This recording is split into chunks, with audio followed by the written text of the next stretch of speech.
I want to know why no one told me I was being a dum-dum that doesn't know how to read a calendar and thought that there were 5 Fridays in June and there's only 4. Why do you think I yapped for 3 weeks straight, guys? Like, now I've screwed up my whole schedule.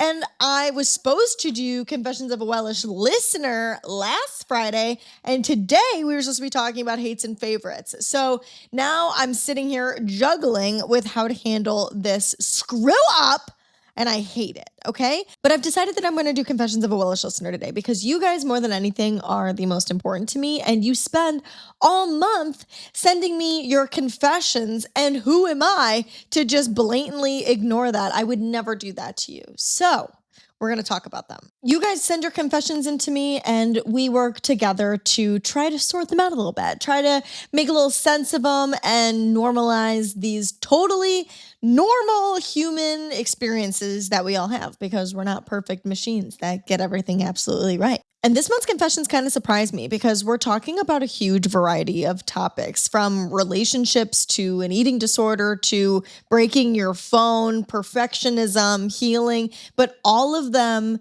somehow come back to that same core question. When do I get to stop trying so hard to earn my own approval? I've got 7 confessions for you, so let's get into it right away. The first confession says, I've spent a lifetime trying to brute force myself into perfection, perfect appearance, education, career, etc., which has naturally led to extreme burnout and mental and physical illness. I'm finally learning to trust myself and live by my own values, not those of my peers and family. I'm starting to cultivate the emotional safety you mentioned. I still have a long way to go, but I feel much lighter and freer, and I have much less fear about being my authentic self and showing up imperfectly. I love a transformation confession. I think that a lot of us were taught that peace comes after we improve ourselves, that it's this threshold to cross, that when we do enough, we lose the weight, we become confident enough that then we'll finally relax, we'll finally be happy, we'll finally feel peace.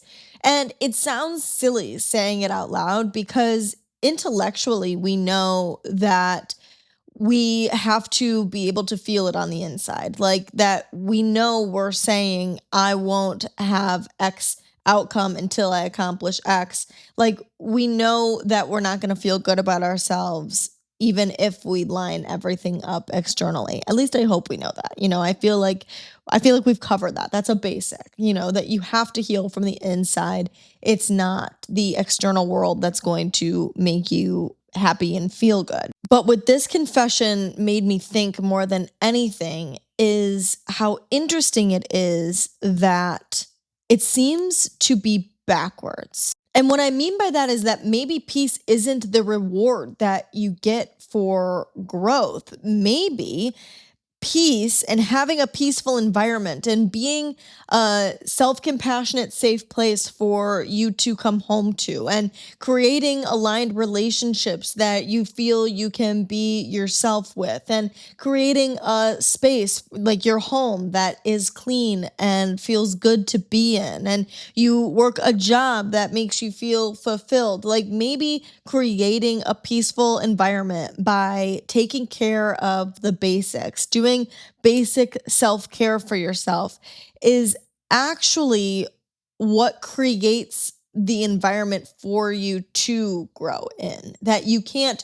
grow first and then expect all of those things to fall into place. And I think that's what they tell us a lot, like I think that we are told often that if we heal from the inside, then everything else will fall into place. And I think that there is truth in that, but I also think if you've been trying that for a long time and it's not working for you, maybe you have to do the opposite. Maybe you have to create the peaceful space for you by taking care of basic things that would make your life just basically feel good.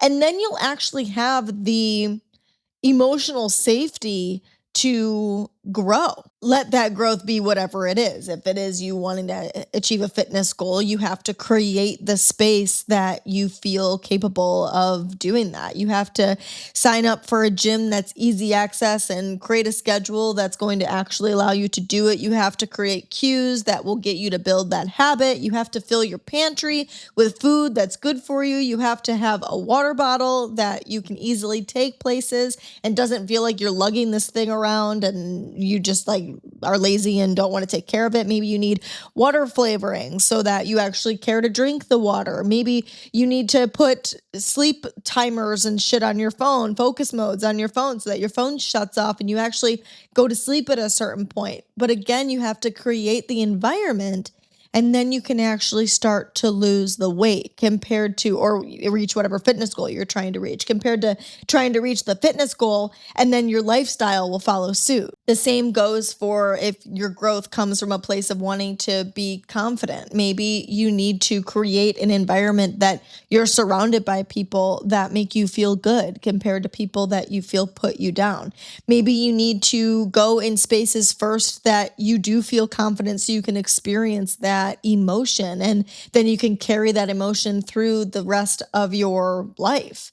Because you become familiar with what it feels like, you can carry it out other places. It's creating that space of emotional safety for you to be able to flourish and grow in. And I think a lot of the time we get on the perfectionism train because it feels like you're doing something. Perfectionism feels productive. If you always are trying to make the thing better, it feels like you're taking action, but you're deluding yourself. You're not actually taking real action. You're just caught in this loop and you're not able to push yourself out of your comfort zone, even though it might feel like you are, like you're tricking yourself that you are because it feels like you're being productive, but really you're just staying in the same vicious cycle. But the only way you get to this space of growth and can actually feel your inherent self-worth is when you stop allowing it to rely on whatever outcome you end up achieving. You have to find a way to build the self-worth through the everyday life, not dependent on whatever outcome you achieve. Let's move on to the next confession. The second one says, I struggle with sharing my inner world with others. I genuinely don't believe people care about what's going on, and I often don't just share my life. I think I'm very curious and open. If others were to ask about me, I share, but it usually takes someone asking me a direct question. I relate to this so much. I was watching a movie one time. I can't remember. I almost think it was Bridgerton. And I think it was Bridgerton actually. So it was a show. And we were talking to Benedict and his love interest, which we would later find out is Sophie, but at this point she's masked. And she asks him, it really stuck with me. I'm trying to remember. This was a long time ago that I saw it, but she said something to the effect of, do you hide behind being curious about others? And I was like, holy shit, that's me. And it hurts my heart because it's not about being private or being stoic or mysterious or not sharing things.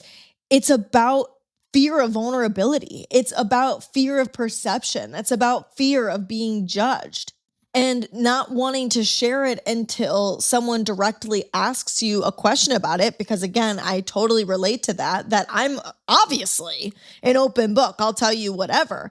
But unless you directly ask about it, I don't feel like you would care to know. Like, why would what I have to say be important enough to take up space? And that's the part that you feel your experience doesn't deserve space unless someone requests it. And it leaves us in this space of waiting for permission to be who we are, that we feel we need other people's approval and reassurance in order to express ourselves fully. Because unless we know that we're going to be accepted, then we don't let our personality show at all. We don't let our opinions show at all. We suppress and we hide because it's safer to suppress and hide because it prevents people rejecting us or abandoning us or whatever wound happened early in life or late in life or traumatic event that might have caused you to believe that you aren't a likable person and you are not willing to put yourself through that pain again. So it's easier to just wait for permission from other people to decide that they like you, and then maybe you'll show them a little bit more. But the problem with that is it creates this emotional invisibility. So even though you're doing that in an effort to protect yourself, you are silently building this resentment. And I think it happens so silently and so subtly and so over time that you don't even realize that you're building up a resentment. But what ends up happening is nobody really knows you and you're angry that nobody really knows you. And it feels very lonely and it feels like you don't have fulfilling friendships because you're so afraid to show off your personality that you're not allowing the opportunity to attract people into your life that are genuinely in alignment with you. You're just staying small and staying safe, and therefore making your circle and the people you surround yourself with smaller and safer. Because you're just living based on however they want the relationship to be compared to making your own choices for what kind of relationships you want. You might notice this if you look around at the relationships in your life and you notice that more of the time than not, you are more of a listener than a sharer. That's something that I had thought for years. It was something I noticed for years that I felt like I never talk in my friendships. I always feel like I'm listening to everybody else's stories, but I'm not ever really sharing. And sometimes I even blamed them, like that I would even say, why don't they ask about my life? And why don't they inquire or get curious about me? Because I'm waiting to be directly asked. I'm waiting for the permission to share what I have to say. I'm waiting for them to reassure me that they care about hearing what I have to say instead of just expressing myself fully. I think the best way to do this too is to, like anything else, start small. Start telling people small things slowly. Start expressing yourself and sharing things a little bit at a time. And you realize that it's okay and that it was actually kind of fun to do that. And that there's no negative repercussion to it. Like there's no rejection. Like there's not even anything bad, like there's not even anything at all, good or bad. Like people just respond. People just exist together and respond. And it's like quite literally no big deal at all. But you don't realize that it's not a big deal until you put yourself in that situation. And the truth is that I needed somebody to tell me is that you don't need to earn somebody's curiosity in order to express yourself and honestly, like, exist in the world, in the friendship, in the relationship. Next confession is about how healing culture has become exhausting. And your girl believes this to her core. I truly believe we as a society, especially women, have focused so much on healing and growth that it almost becomes a cycle of negative self-talk because growth and healing is a process, not a destination. So it's important to take a break from healing and just enjoy the fruits of your labor. Coming from a former therapist and now relationship coach here, I believe our focus on individual healing has become isolating and problematic. Take a break from it and allow yourself to be imperfect, toxic, make mistakes, have fun, etc. 100%. My mom sent me a quote the other day that said, the purpose of knowledge isn't knowledge, it's for action.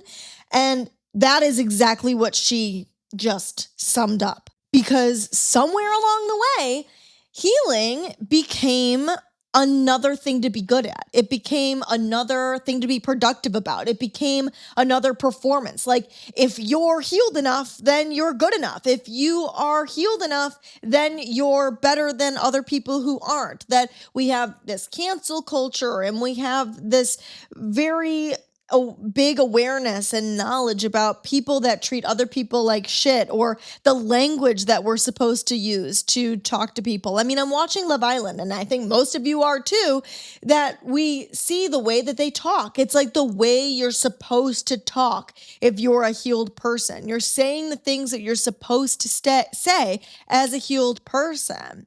And that if we don't follow through on that, then we're doing something wrong. But what happens is that self-awareness becomes self-surveillance, which is what this confession is talking about, that it becomes this negative self-talk, that if we're constantly scanning for what we could be doing better, or where we could heal more, or where we are screwing up, that we're like so hyper focused on how we're moving in the world that we don't get to just experience moving in the world.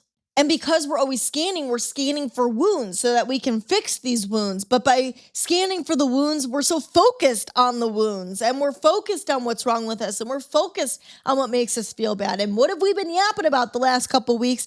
What you focus on is what manifests. So we can't sit here and focus on what we did wrong and what is wrong with us and what hurts us. Constantly wondering what you're doing wrong. Like when things aren't going right in your life, you automatically turn on yourself and assume that it's something that you're doing wrong and that you could do better. And that if you did something better, then your life would be better, because that is what we are fed through this healing and wellness culture. And it feels so logical. It feels realistic that I would have the control to do things that would make my life better. And you do, but it doesn't mean that what you're doing now is wrong. It just means you got to try something new. And when we go into it with that mentality, we're treating ourselves like this constant renovation project. And I hear people say the greatest project you'll ever work on is yourself. And I do agree with that.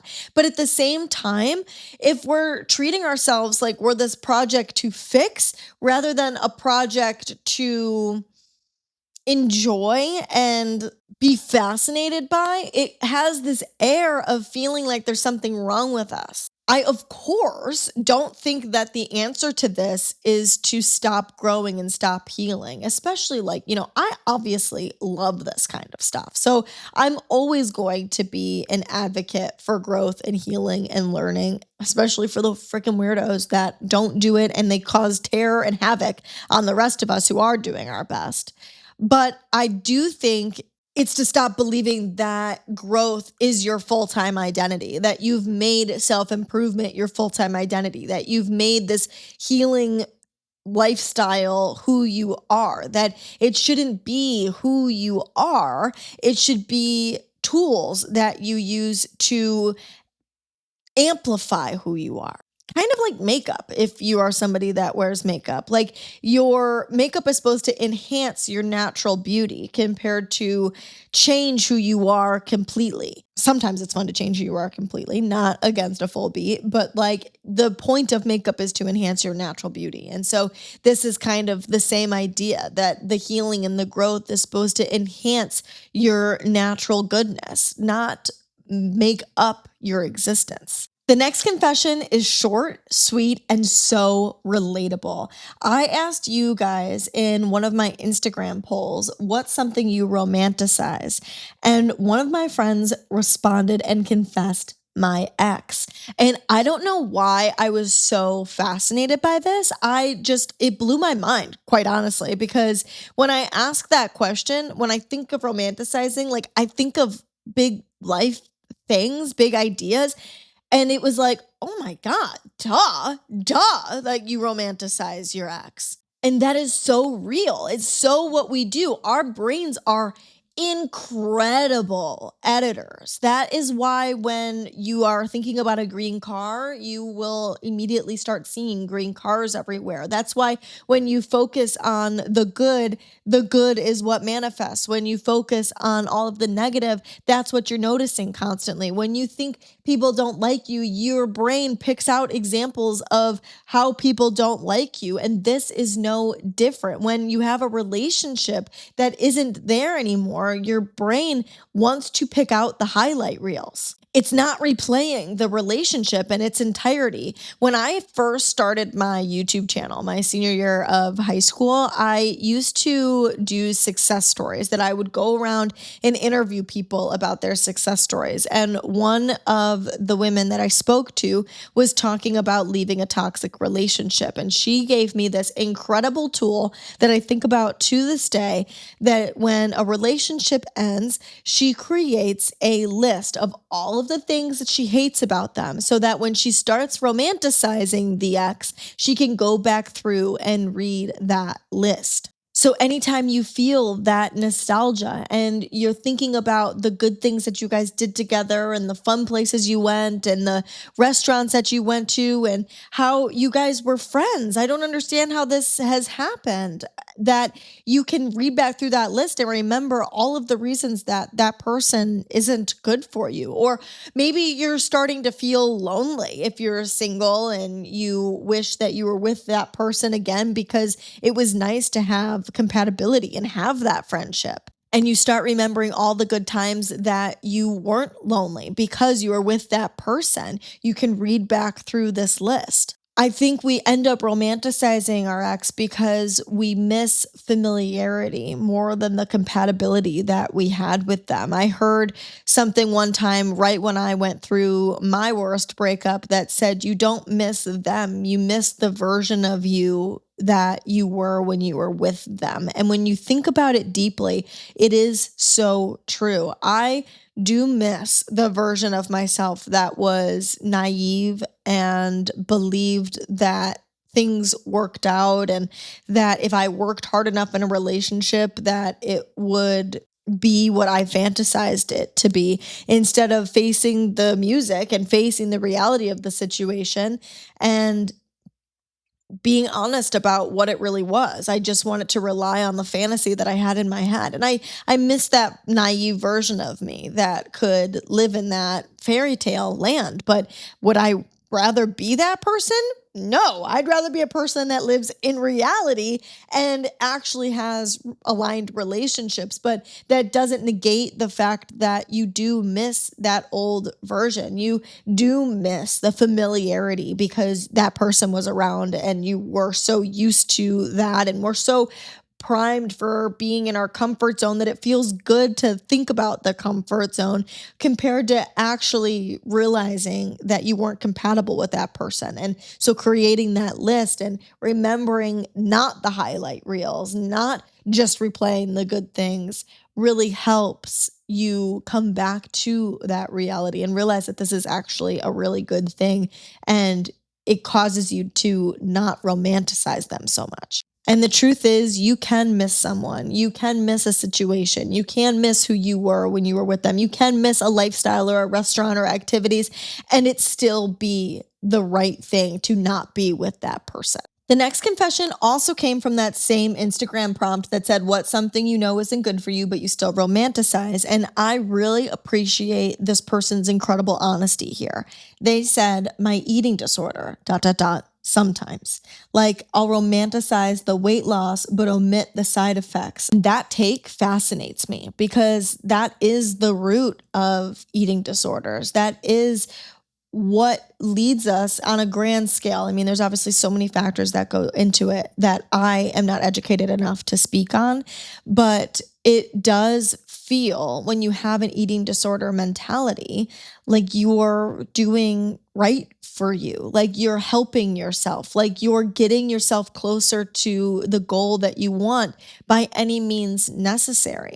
I have not struggled with an eating disorder. So again, I can't fully speak on this and act as if I know anything about what that experience is. But I have been a woman in our society and have felt like I need to control what my body looks like in order to be accepted in the world. And I was really into fitness for a while, and you guys know the ways that I try to be better about eating, and I struggle with it because I just want to be able to eat correctly. And, I've been around people that I do think have sort of an eating disorder mentality as well that they then put on to me because we can't just eat normally. We have to eat this specific way if we want to have this specific outcome. And I think what ends up happening is our minds are capable of remembering the perceived reward and forgetting, deleting, getting rid of the cost of what doing that is. Kind of how we were talking about with the relationship, you have this selective memory. You remember the way that doing things led to a certain outcome. And I think when we switch to do the healthier thing, it can often cause grief. It can be uncomfortable. It can feel like you're making a change that isn't what you necessarily want. It can feel scary because you don't know what the outcome is going to be when you do that. And you spend so long in that unhealthy space that you identify with the habits that that person would act out. And the whole and having to change and having to redirect to the healthier path requires you to rewire your identity. And I think it's hard sometimes to think of ourselves as something different than the thing that we've done for so long.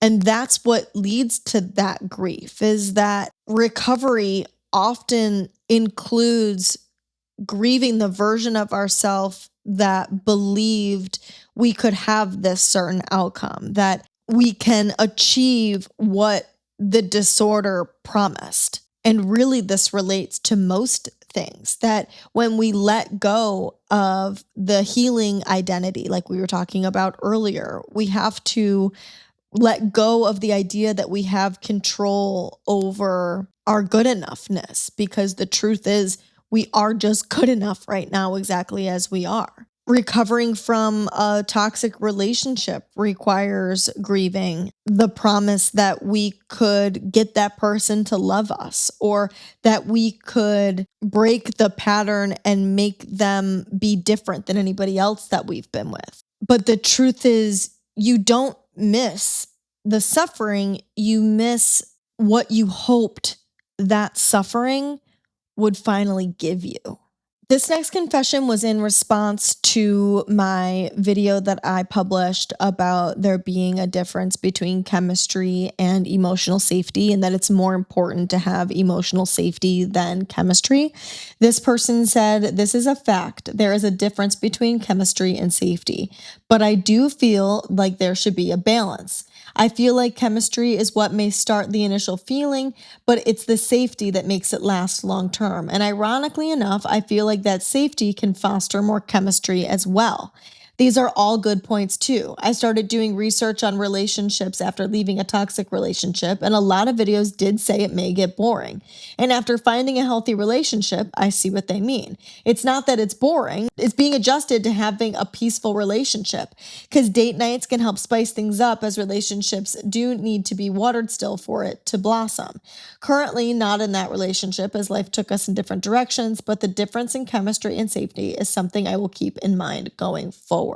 I love that you pointed this out, because it is definitely not to say that there should not be chemistry, but chemistry is the initial spark, and then emotional safety is what will carry you through. That's what's more important. And I love the point you make about how more emotional safety that you have actually creates more chemistry, not the other way around. Because if you think about it, if a relationship has chemistry and it doesn't have safety, it burns quick. That's the honeymoon phase. Like, the honeymoon phase is there, and then it fizzles out, and there's just not much spark there anymore. But a relationship that has emotional safety and no chemistry can become stagnant. I mean, like you're bored with that person and not bored in a healthy way, bored in a you just aren't really into them kind of a way. It was nice to feel safe and feel good, but now I just don't have any spark with you there. It feels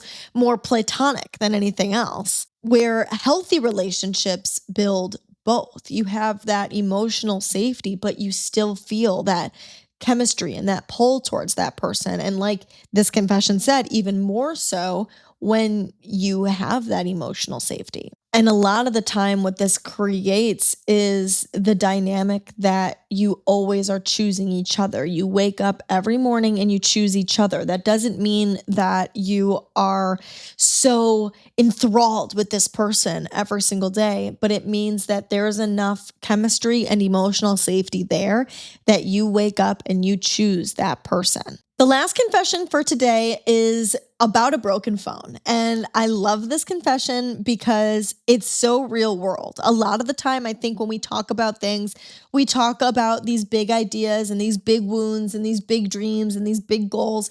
And a lot of what we experience and where our healing and our growth comes into play is in these tiny little moments and how those tiny moments add up over time based on how we are experiencing them and responding to them. So this person said, I just got a new phone case for my phone.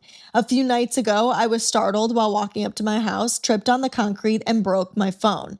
I felt that sense of working so hard to get my life more together, and this kind of stuff still happens. I actually sobbed like twice. Getting a new phone was harder and took up my evenings that I was supposed to have plans with people, and it just felt like the world didn't want me in it anymore. By now, I have grieved the incident and moved on more. There is so much I have to do this month, so it felt like I didn't have time to deal with this. But it really highlighted how emotionally inflexible I actually am when certain unpredictable things occur. I shouldn't be interpreting that the world is trying to send me a message when a normal accident happens, but I really felt it. That's something I want to stay aware of because I'm just wondering when the world pushes back, am I actually becoming stronger / more resilient for it? Or am I just being pushed and forming cracks? You said a couple really, really fascinating things that I want to touch on. I want to first acknowledge that all encompassing feeling of I am trying to get my life together and I can't seem to get it together. I relate to that so much. Okay. Like anytime something petty and shitty happens like this, it does make me feel like that. Like I try so hard to show up in the world and to do things well. And when bad stuff happens, even if it's petty bad shit, it makes me feel like, God, I feel like I can't catch a break. But I want to give you a reframe that I thought of the other day. So this is again, super stupid, daily life, regular example, but it really was interesting for me. So I ordered Chipotle for office lunch. My boss buys us lunch if we get enough sales. We got Chipotle, so I order my Chipotle, right? While I'm on the ordering app creating my bowl, I thought about putting guac on it. I normally don't do that, but I was having it paid for. It sounded good. So I thought about doing it. My intuition was telling me to put guac on it, but I decided against it because the reason I don't normally get guac is because I feel like it takes over the whole bowl, right? So I choose not to. I get the bowl. This bowl had so much sour cream in it. It was insane. Your girl is a huge sour cream girly, okay? Stick with me here. I know this sounds silly, but stick with me. There was so much sour cream in it that it was just like overpowering. It was a lot, okay? And I noticed I wish that I had listened to my intuition and put guac in the bowl because it would have fully compensated for the overwhelming amount of sour cream. And now instead of it tasting fully like guacamole, which really wouldn't have been that bad, it fully tastes like sour cream, which, again, I'm not super mad about, but it just wasn't that great. And what I noticed is that had I listened to my intuition and had I put the guac inside of the bowl, I wouldn't have realized it. I wouldn't have realized that the guac in the bowl saved me from having a mouthful of sour cream in every bite because I would have just done that and it would have been good and I would have moved on with my day. Maybe I would have noticed that there was a lot of sour cream in there, but it wouldn't have affected my experience. Where because I didn't do that, because I didn't listen to my intuition and do that, I'm fully aware of what went wrong. Does that make sense?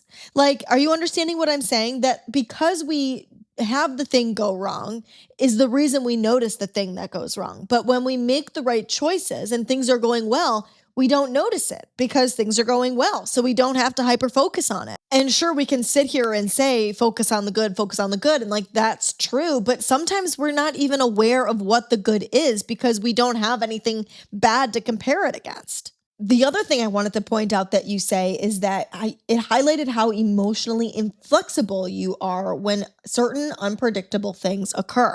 That is a really interesting term, emotionally inflexible, that you are so committed to being upset about this thing. You are so committed to a certain narrative that you will not allow yourself to consider and experience a different emotion. Whoa. That's a life-changing thing for me, at least, that you just said. Preventing myself from being emotionally inflexible. Sometimes it feels good to be emotionally inflexible because it feels validating and it feels like you're proving something to be true that you believe, again, reassuring and validating yourself. I heard someone say on the internet recently that you can emotionally manipulate yourself. And I thought that was really fascinating as well. It kind of reminds me of the same thing, that we have an emotion and we completely make up an entire narrative about it. And we allow the emotion to manipulate us into believing a reality that really isn't true. We've just made up an entire storyline based on an emotion that we're experiencing. Like if someone rejects us, let's say it's even a simple rejection, like they say, no, they're not available to do that, or they respond in a way that we didn't anticipate them to respond. And so now we're creating meaning behind that unanticipated response.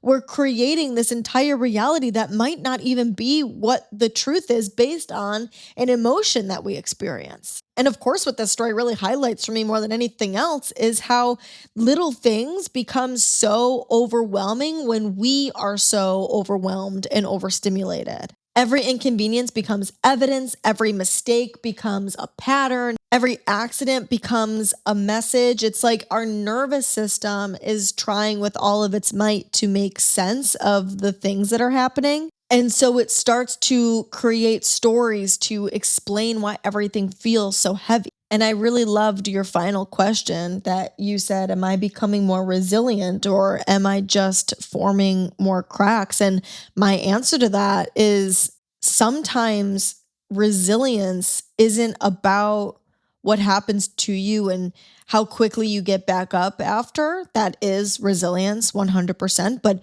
resilience can also be how quickly you turn random events into verdicts about who you are. I noticed something while I was reading all 7 of these. None of you ever asked how to become more successful. You're asking for permission to stop fighting yourselves. And it just makes me think maybe that's what Wellish has always been about, not about becoming this better version of yourself or how to grow better or how to heal and become this dream version of you, but just reminding you that growth doesn't have to start with self-rejection.